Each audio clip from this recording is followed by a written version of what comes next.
২ বছর আগে মুক্তি পাওয়া ব্লকবাস্টার সিনেমা গদর 2 এর শুটিংয়ের সময় ভয়াবহ অভিজ্ঞতার মুখোমুখি হয়েছিলেন অভিনেত্রী আমিশা প্যাটেল। সম্প্রতি এক সাক্ষাৎকারে সিনেমার একটি দৃশ্য ধারণের সময় তার শারীরিক বিপর্যয়ের ঘটনাটি শেয়ার করেছেন নায়িকা। বিস্তারিত নুসরাত সাজিয়ার ডেস্ক রিপোর্টে।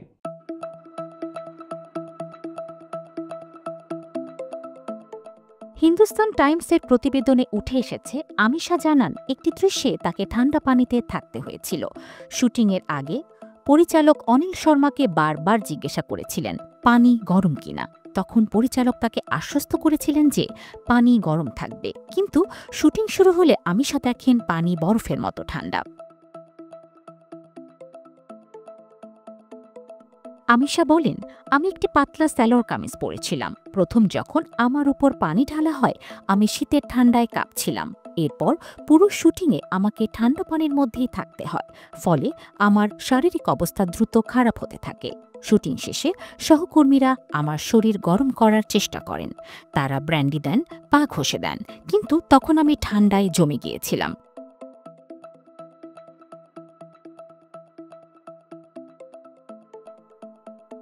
অভিনেত্রী আরও বলেন, সবাই অনেক চেষ্টা করেও আমাকে স্বাভাবিক করতে পারেনি। একসময় আমি জ্ঞান হারিয়ে ফেলি। তড়িঘড়ি করে আমাকে মেকআপ ভ্যানে নেওয়া হয়। 4 ঘন্টা ধরে আমি জ্ঞানহীন ছিলাম। সবাই ভেবেছিল আমি হয়তো আর বাঁচব না।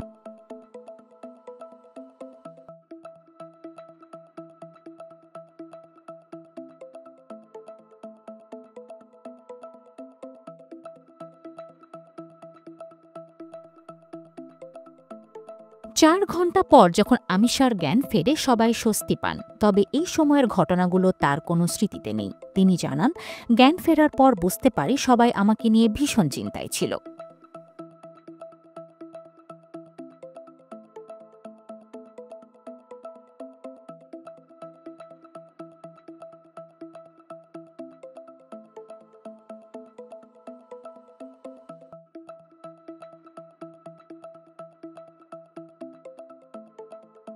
শুটিংয়ের সময় সহ অভিনেতা সানি দেওয়ালের সহায়তা নিয়ে বিশেষভাবে কৃতজ্ঞতা প্রকাশ করেছেন আমিশা। তিনি বলেন, সানি স্যার আমাকে ভীষণ সহায়তা করেছিলেন। তিনি ব্লাড প্রেশার মেশিন নিয়ে রক্তচাপ মাপেন, থার্মোমিটার দিয়ে জ্বর পরীক্ষা করেন। স্থানীয় চিকিৎসক ভয় পাচ্ছিলেন ইঞ্জেকশন দিতে, কারণ আমি বারবার বমি করছিলাম। সানি স্যার তার পরিচিত একজন চিকিৎসককে ডেকে আনেন, যিনি পরে সঠিক চিকিৎসা দেন।